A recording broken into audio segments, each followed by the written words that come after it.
네, 자 서동수의 글로벌 마켓 리더 메리츠증권 서동수 대리와 얘기를 나눠보도록 하겠습니다. 안녕하십니까? 예, 안녕하세요. 네, 자 저희가 좀 전에 이런 채무에 대해서 좀 얘기를 나눠봤는데 오늘 그리스 채무에 대해서 좀 얘기를 나눠볼 예정입니다. 먼저 이슈부터 좀 체크를 해보고 그리고서 얘기를 이어가 보도록 하죠.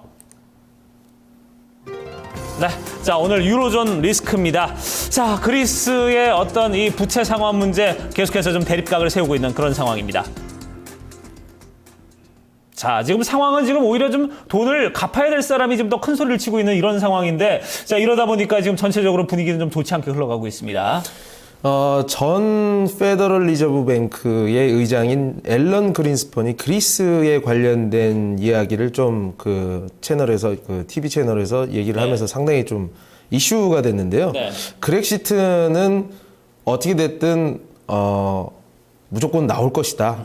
시간 문제다. 이런 식으로 이렇게 표현을 했더라고요. 그러면서 최근 들어서 특히나 어제 유럽장을 보게 되면 그리스의 이제 디폴트 리스크가 본격적으로 좀 반영되는 구간이 아닌가. 제가 지난 그리스 관련된 디폴트 관련해서도 지금 말씀을 드렸었지만 이런 노이즈들이 시장을 괴롭힐 가능성이 상당히 높다고 말씀을 드렸었는데 아니나 다를까 이렇게 좀 시장이 좀 반응하는 모습을 좀 보여줬습니다. 네. 유럽 증시가 다 같이 좀 밀렸고 특히나 그리스 증시도 크게 좀 밀리면서 유럽 시장 전반적으로 좀 흔드는 모습이었었거든요. 근데 이전에 저희가 몇 번 또 점검을 했었지만 그렉시트까지 가지는 않을 것이다. 그 전에 계속 조정을 하면서 조정은 좀 있을 수 있겠지만 아마 그런 극단적인 선택은 없을 거다. 이런 얘기도 하셨는데 외신 지금 반응 좀 바뀌었을까요? 예, 일단 그리스의 이제 시프라스 총리가 이제 우리가 채무한도 협상을 더 이상 채무한도 연장을 신청을 하지 않을 것이다.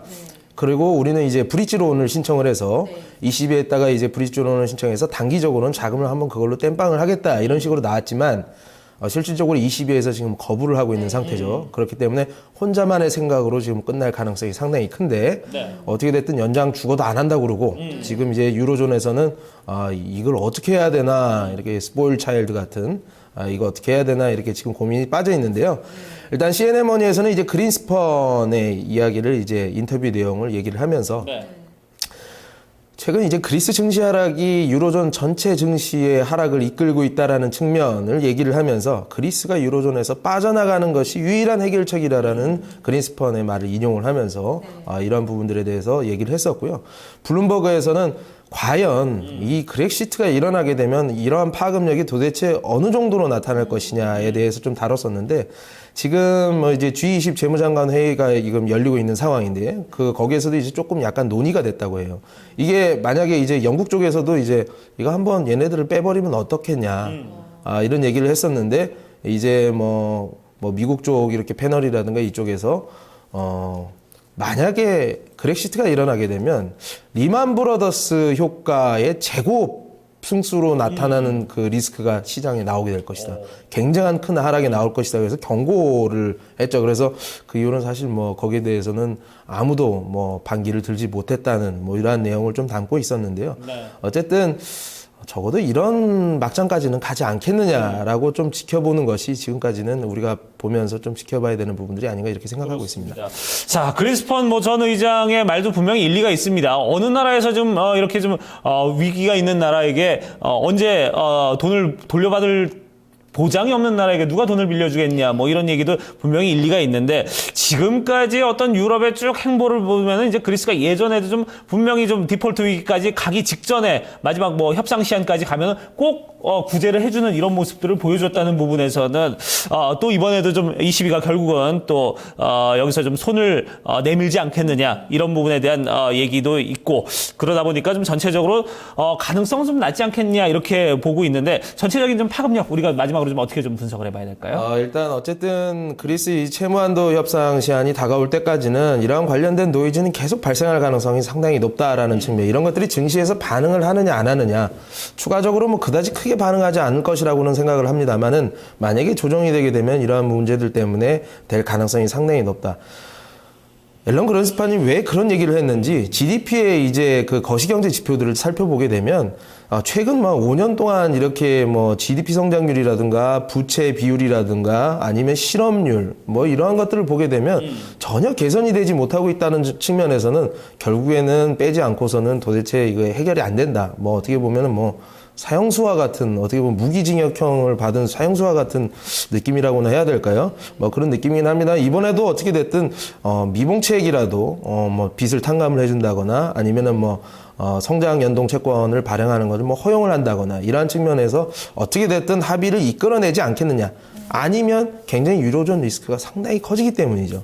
그렇기 때문에 일단 시장 조정이 오게 되면 여기에서는 이제 시장 조정하게 되면 이제 매수 관점에서 접근하는 것이 유효하다. 이제 코덱스 레버리지 같은 경우는 1900포인트를 만약에 하회하는 시점이 오게 되면 매수를 들어가도 되지 않겠느냐 이런 생각을 좀 하고 있습니다. 네.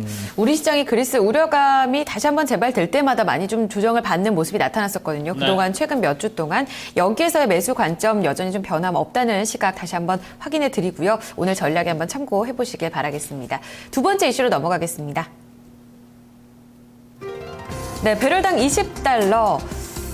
국제 유가에 대한 이야기를 좀 더 자세하게 나눠보겠습니다.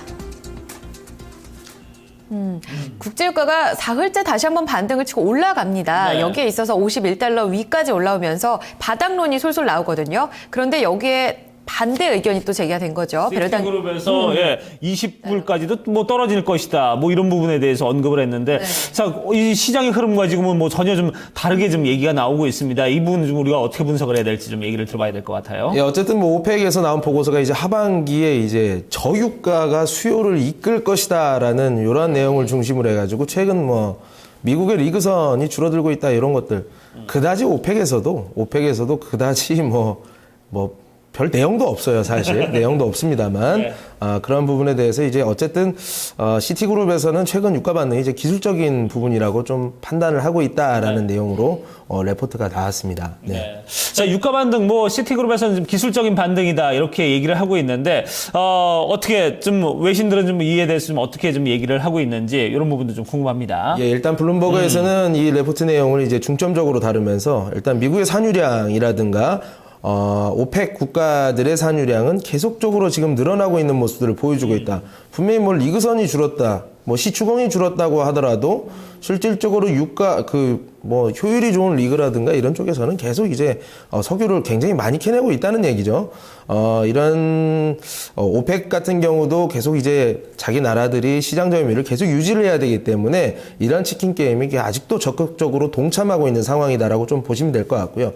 최근 들어서 뭐 탱커들 이제 기름 창고가 지금 꽉꽉 차기 시작했다라는 얘기, 뭐 이런 얘기들 그리고 이런 치킨 게임은 3분기까지 지속되지 않겠느냐라고 이렇게 얘기를 했고요.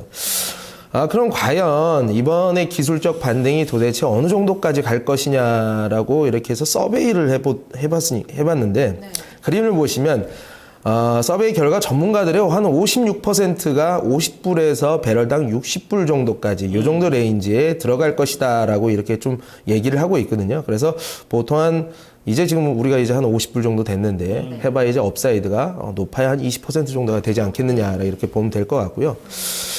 근데 이제 또 여러 가지 좀 생각을 해보면 굉장히 지금 팽팽합니다. 더 떨어진다, 아니면 여기에서 좀 떨어지기 힘들다.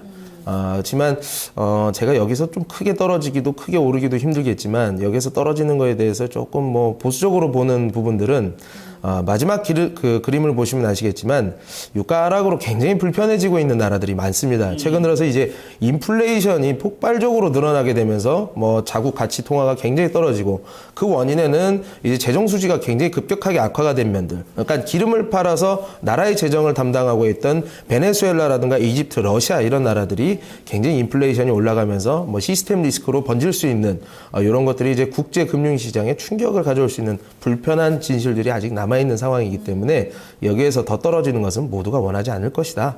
이렇게 좀 보고 있습니다. 네. 지금 51달러까지 올라온 상황이거든요. 굉장히 좀 많이 밀렸었다가 지금도 많이 좀 반등을 줬는데 말씀대로 업사이드가 그렇게 높지 않은 상황에서 지금 20달러까지 다시 떨어질 수 있다. 이런 의견이 나오는데 지금 원유 섹터를 갖고 있게 되면 지금을 차익 실현 관점으로 봐야 되는 건지 아니면 어떻게 좀 전략을 세울까요? 사실 지금부터는 좀 비중을 좀 축소를 하는 쪽으로 일단 무게를 좀 기울이면서 다가가는 것이 맞지 않겠느냐 이렇게 보고 있고요. 타이거 원유 선물이라든가 정화조 섹터 모두 다 좀 비슷한 맥락으로 좀 이해를 하시면 될 것 같고 일단 55불까지는 좀 자연적으로 좀 올라가지 않겠느냐. 미국이 아무리 국력이 세다고 하더라도 자기네들이 뭐 그 기름값을 마음대로 할 수는 없을 겁니다. 그렇지만 제가 여러 가지 요인들에 대해서 말씀을 드렸는데 이런 것들이 하모니로 이렇게 나오게 되면서 자연적인 유가 반등이 일어났다. 아주 자연적인 상승이라고 좀 보여지는데 사실 100불에서 40불까지 떨어졌다가 50불로 올라가고 한 60불 정도까지 올라가는 거는 그렇게 어색한 상승은 아니라고 저는 생각이 들거든요. 그렇지만 한 55불 정도가 넘어가게 되면 이러한 부분에서는 비중을 축소하는 게 일단은 맞지 않겠느냐 이렇게 보고 있습니다. 산유량도 줄지 않았고 리그선이 줄었다고 하지만 그건 산유량이 줄어드는 것하고는 관계에 직접적인 연관이 있기는 아직은 보기 어렵다라고 정리를 해드리겠습니다. 네. 그리고 100불에서 지금 40불까지 떨어지는 속도에 비해서 지금 50불 회복하는 속도는 분명히 빨랐단 말이죠. 이런 부분에서 단순히 좀 기술적인 반등이라고 보기는 어렵습니다만 다른 어떤 외부 여건들이 좀 변하지 않았기 때문에 이런 부분에서 분명히 좀 조정은 한 번은 올 것이다. 이런 부분에 대해서 좀 조심스럽게 접근을 하고 거기에 대해서 다만 좀 55불까지는 어느 정도 좀 탄력을 좀 받지 않겠느냐 이런 부분에 대해서는 전망을 해주셨습니다. 자 이렇게 얘기를 여기서 좀 마무리를 짓도록 하고요. 오늘 저희가 그리스 유로존 리스크 그리고 이 유가에 대해서 좀 얘기를 나눠봤습니다. 지금까지 서동수의 글로벌 마켓 리더 메리츠증권 서동수 대리와 얘기를 나눠봤습니다. 고맙습니다. 예, 감사합니다. 네.